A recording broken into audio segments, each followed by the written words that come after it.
Hi guys, and welcome back to my channel. So today I want to share with you guys something that I learned maybe sometime last year as I was watching one of the creators of Sussex, and I've noticed that a lot of crafters don't actually know this, or they're not really doing it if they do know it, or they haven't even heard of such thing.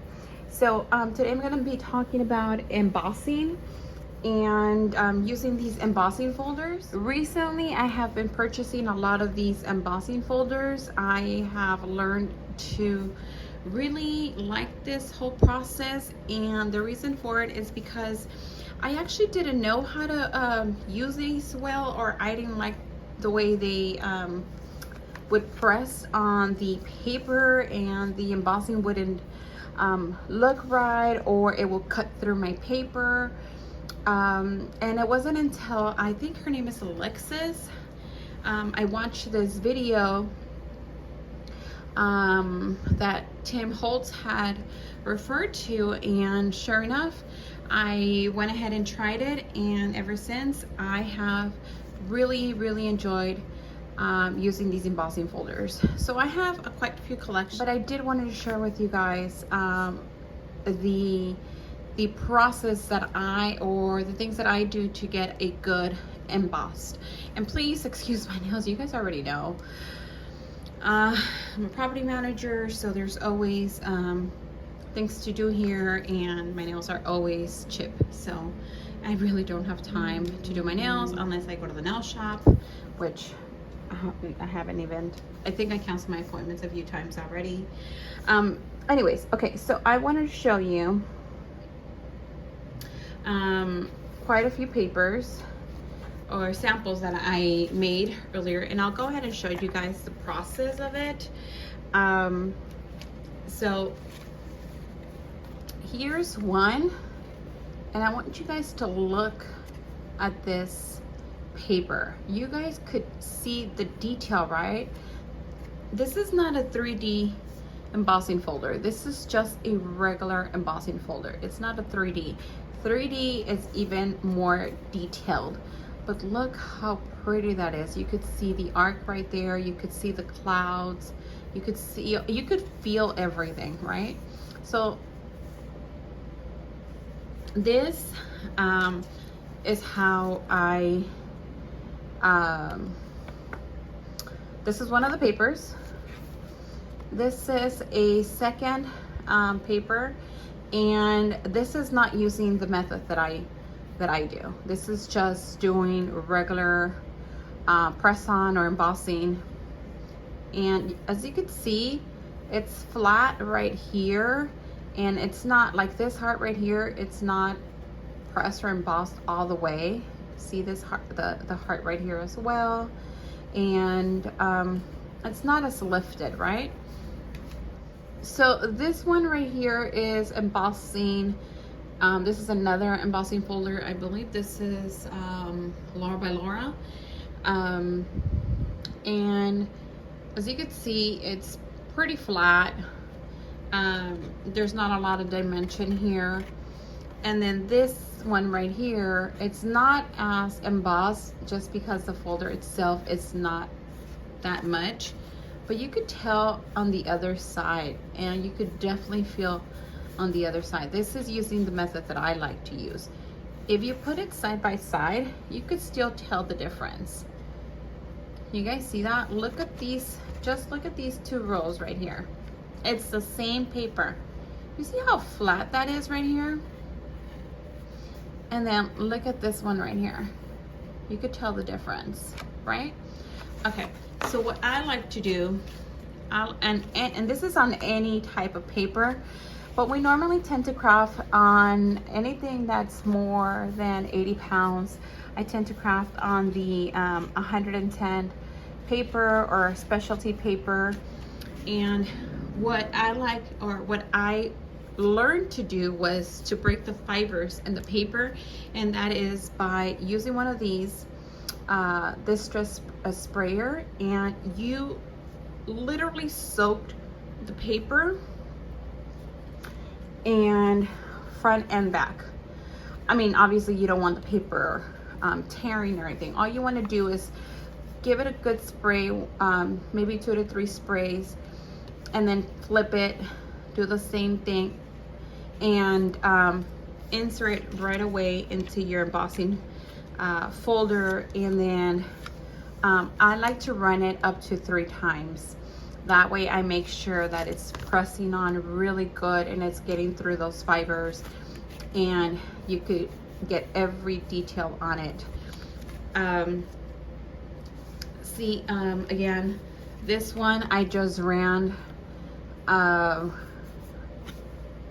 like I would normally do, or I would normally used to do, which was I would run it only 1 time and without any water. And again, you could tell right here. Same thing here. I only ran it once here and no water. This one I ran it 3 times with water. Let me show you the difference on this one. Let me go grab one. Actually, I was working on it and I didn't realize that this was my sample. So let me go grab a new one. Okay, so here is the other sample where I actually ran it. And yes, you could tell that, you know, I was wet and I was actually trying to dry it before showing you guys. But look at the difference. Look at those hearts. And then this heart that we were talking about earlier, this one's really, really flat. See? And then look at this one. You see how like it slightly disappears right here and it doesn't right here? And then look at these 2 hearts. You could see that line right here in between. So those are the details that I like, you know, of using water. And I have seen other crafters or actually makers even use it on coffee filters. There's this doily in particular that I really, really like. And let me see if I could show you guys. Okay, so this is the doily that I wanted to show you guys. It's a 3D embossing folder from Sizzix, and I wanted to show you the difference. So this is in gold paper, and this is without any water. No water at all. You could tell the flower right here is missing. It's not as embossed, or it's not as lifted, especially the end areas right here. This right here was really, really good. This is the one I use water. And then look at the details. Do you guys see every little detail in it? Like right here on the leaves.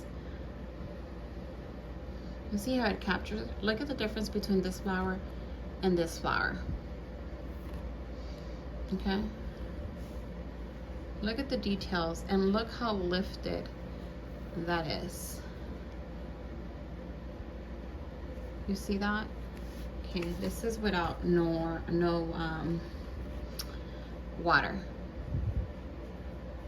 And then you could just feel it too. Okay, now let me show you in on a coffee filter.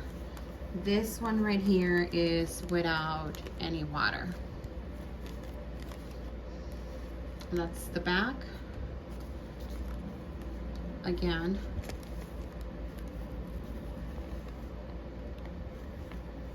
And so you have to be very careful when you are doing paper this thin, because you obviously do not want to break it. But this was ran only 1 time without no water. This one is still drying. Again, look at the details. Let me see.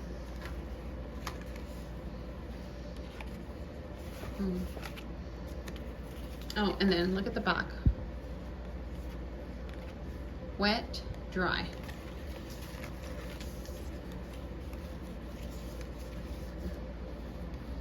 This is the one that's wet.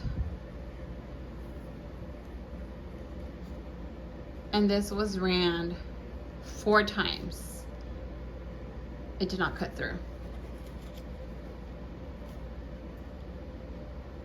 Do you see that? Do you see how detailed is also on the back? And then look at this one. So, yeah, I thought I shared with you guys what I do to get these results every time I emboss. Look how pretty that is. So yeah, and then you guys don't have to actually like spray the water. Make sure that the water is like soaked. I mean the paper is soaked. It's just like spraying your paper from like this much distance. And yeah, I'll go ahead and show you guys. And again, if you guys have any questions, it's way easier to reach me on my Instagram page, which is the same name, Mommy and Her 4 Little Ladies. I tend to post or answer any questions way faster there than I do here. So thank you so much for watching, and until the next time, I'll talk to you soon. Bye.